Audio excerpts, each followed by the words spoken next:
Welcome to another video today. It's going to be a little bit different. I'm going to show you basically what I'm doing on a day-to-day basis to be able to learn Spanish, which is a new language. So let's get into it. Okay, so just give me a second. I just found out that my camera was about to die. I'll let it charge for about 30 minutes and we'll get back to it. So let's go ahead and start off with the most important thing of the day to learn a new language. Guessed it.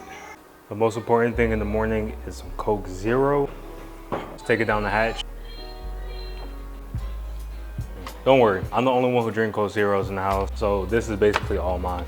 All right, so let me give you a breakdown of what it is that I'm doing to learn Spanish on a day-to-day basis. So the first thing that I want to start off with, obviously, was a Coke Zero, but the second thing that I want to start off with is understanding your why. Why is it that you're wanting to learn a new language?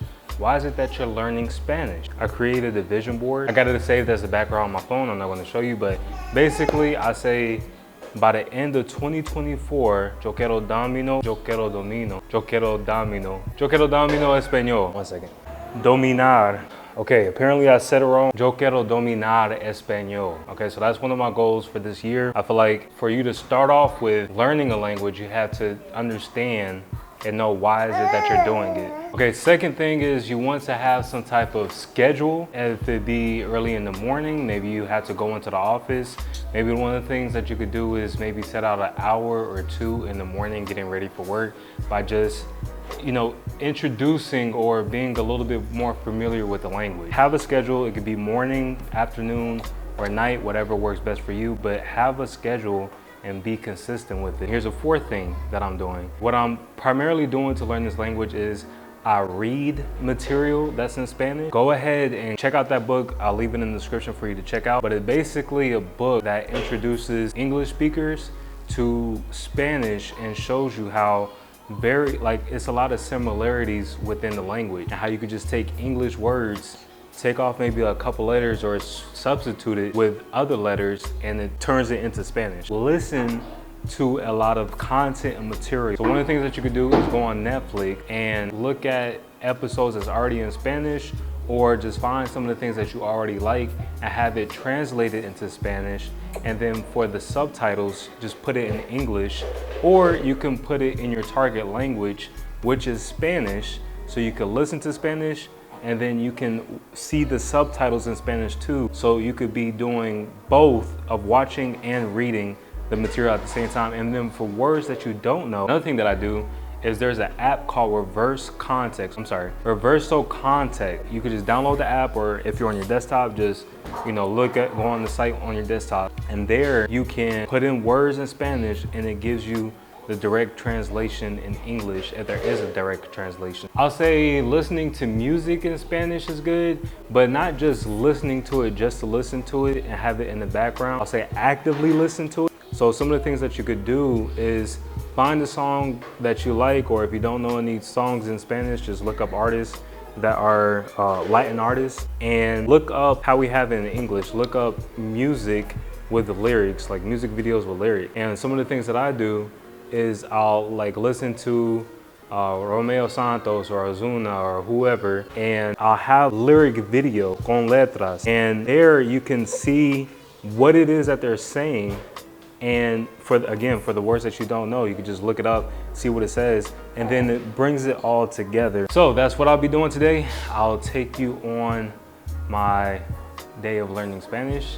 So let's get to it. So I got some of my material I'm going to read. Got my glasses on for reading, can't forget that. I'm about to go get my laptop and set back up in my office, which is really my daughter's room. All right, let's get started. Ahora estoy lección número 9. Okay, so this is talking about how the verb is and está. There are two verbs in Spanish that mean is, es, and está. It's used to say where things are or to ask where things are. So here's some examples. ¿Dónde está María? Where is Maria? ¿Dónde está la estación? Where is the station? ¿Dónde is where? Now here's another example. Mi papá está en Cuba. My father is in Cuba. Está is also used to say how people are, to ask how people are. ¿Cómo es how? ¿Cómo está su mamá? How is your mother? Practice exercises that I could be able to do to get it in my brain. Yo tengo más ejemplos para conversación. Leer conmigo. ¿Cómo está usted? Bien, gracias. ¿Y usted? Muy bien, gracias. ¿Cómo está su mamá? Mamá está muy bien, gracias. ¿Cómo está su papá? Papá está bien, gracias. And this is where I kind of still get flipped up at. Whenever you have a word como oficina, you don't put the L antes of el oficina. The word ends with the A, so you put la oficina. Pero cuando tú tienes una otra palabra como presidente, tú poner el en frente de presidente, no la. Por ejemplo, ¿dónde está el presidente? You put the L, you don't put the la. You don't say ¿Dónde está la presidente? Doesn't make sense. Okay, I'm going to start recording for a little bit and really focus. I'm going to set a timer for about 30 minutes for me to get through this material, and I'll be back on the next part. Okay, yo terminé con mi lección en español con el libro Madrigal's Magic Key to Spanish, y ahora mi hijo es durmiendo en esa habitación y estoy listo para mi otra lección. Este libro, Piense y Hágase Rico. In English is Think and Grow Rich.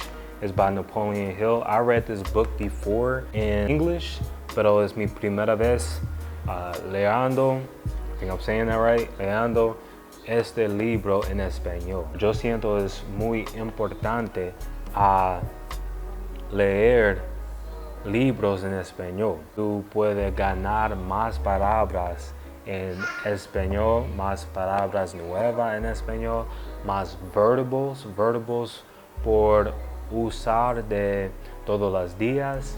Yo siento es más mejor con libros como así. Ok, ya terminé con leyendo mi libro Piense y Hágase Rico. Cosa último yo hago por aprendiendo español es mirando mucho contenidos en como YouTube o Netflix. En días donde yo trabajar mucho, yo no tengo el tiempo por mirando mucho contenidos, pero es un sábado y yo tengo tiempo ahora. Déjame ver si yo puedo poner este en español. So they didn't have power in Spanish that I could be able to put as the audio.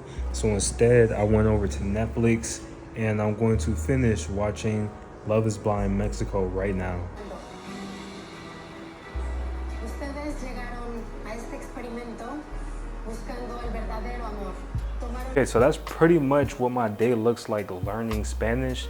So I wake up, I go ahead and listen to something in Spanish. I'm reading some material, I'm watching something, some content in Spanish to be able to get more context and understanding of how you use it and how colloquially people use, words in Spanish and how to form sentences. So it's really helpful. I've been seeing some progress.